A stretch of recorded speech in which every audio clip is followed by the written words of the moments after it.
मुक्काम निमगाव, तालुका माडा, जिल्हा सोलापूर. बर, आता 2 म्हशी घेतलेल्या आहेत का पहिले पण तुम्ही 4-5 म्हशी नेलेल्या आहेत आपल्याकडनं?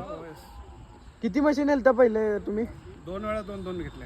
म्हणजे 4 म्हशी नेलत्या आणि आता 2 घेतल्या. हो, कशा वाटल्या काका म्हशी? एकदम छान, रिझल्ट चांगला आहे. म्हणजे पहिल्याच्या म्हशींचा रिझल्ट चांगला आहे. हो, 6 म्हणून नेल्या होत्या 6 लिटर, हा, 6 प्लस चालल्या. म्हणजे जेवढं सांगितलेलं त्यापेक्षा हो. चांगलेच चालल्या, म्हणजे तुमच्या मनासारख्या. हो हो, ठीक आहे. रेट मध्ये वगैरे कसं वाटलं तुम्हाला? समाधान वाटलं? रेट मध्ये समाधान वाटलं म्हणून तर इथपर्यंत आलो ना 3ऱ्या वेळेला. हा हा हा. हो. क्वालिटी कशी वाटते आपली डेअरी फार्मची? एकदम छान. आता तुम्ही बऱ्याच ठिकाणी बघितला पण असाल, तुम्ही बाजार वगैरे सगळं बघितलात. हो हो, आपल्या डेअरी फार्मचा अनुभव काय वाटतो काका? छान आहे. बाकीकडे बऱ्याच ठिकाणी मी जाऊन आलो, 10-15 ह्याच्यावर जाऊन आलेलो आहे. हा बऱ्याच ठिकाणी फिरून आलो, त्या तुमचं चांगलं वाटलं म्हणून तुमच्याकडे आलो मी. हा हा, नंतर पण येऊ पुढच्या वेळेस. चालतंय. धन्यवाद काका. पुढील वाटचालीस तुम्हाला शुभेच्छा. थँक्यू.